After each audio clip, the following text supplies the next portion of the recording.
There were some problems at the polls in part of Luzerne County this morning. Some poll workers spent hours fixing equipment, and others are preparing to stay later than usual. Newswatch 16's Jack Culkin joins us live in Laughlin, where an emergency saw voters unable to vote at the start of the day. Jack. Good afternoon, Stacy. Voters had to wait roughly 2 hours this morning to cast their vote here in Laughlin. According to Luzerne County Manager Ramilda Crocomo, an emergency prevented this site's judge of elections from coming and opening the area on time today. When it did open, Newswatch 16 was told workers were unable to open the scanner, which is needed to scan the ballots. Because of the delay, the Bureau of Elections filed a petition to keep the polling place open later tonight. The extension was granted just after 2 o'clock today. Now voters in Laughlin have until 9:30 tonight to cast their ballots. This wasn't the only issue that popped up across the county.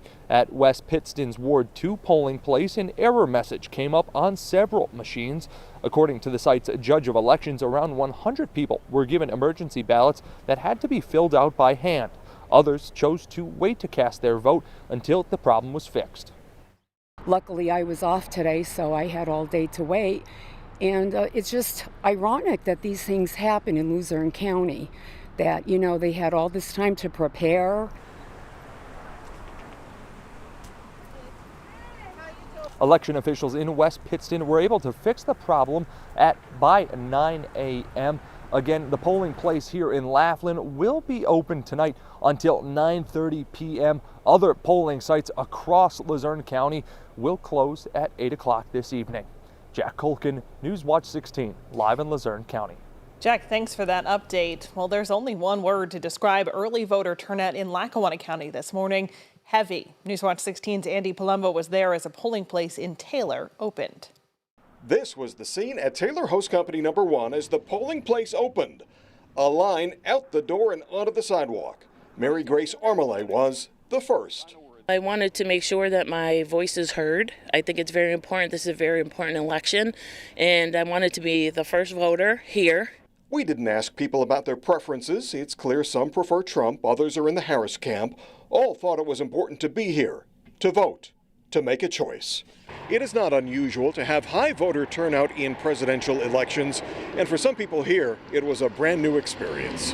19-year-old Elizabeth Kramer is voting in her first presidential election. We come because it's important to vote, to figure out who you want to be the president.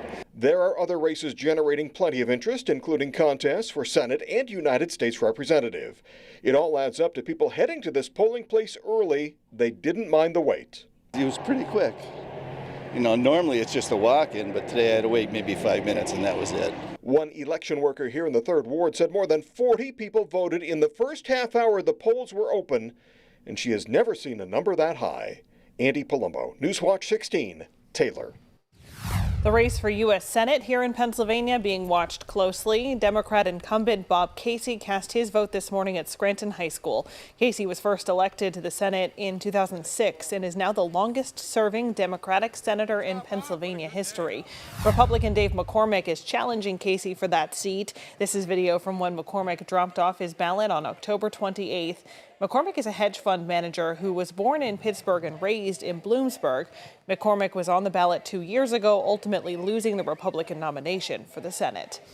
Another race in our area getting a lot of attention, the contest for U.S. Representative in the 8th Congressional District. Democratic incumbent Matt Cartwright is running for his 7th term. He was also at Scranton High School this morning casting his ballot. Cartwright's opponent is Republican Rob Bresnahan. Bresnahan runs an electrical contracting company based in Luzerne County. He cast his vote this morning in Dallas.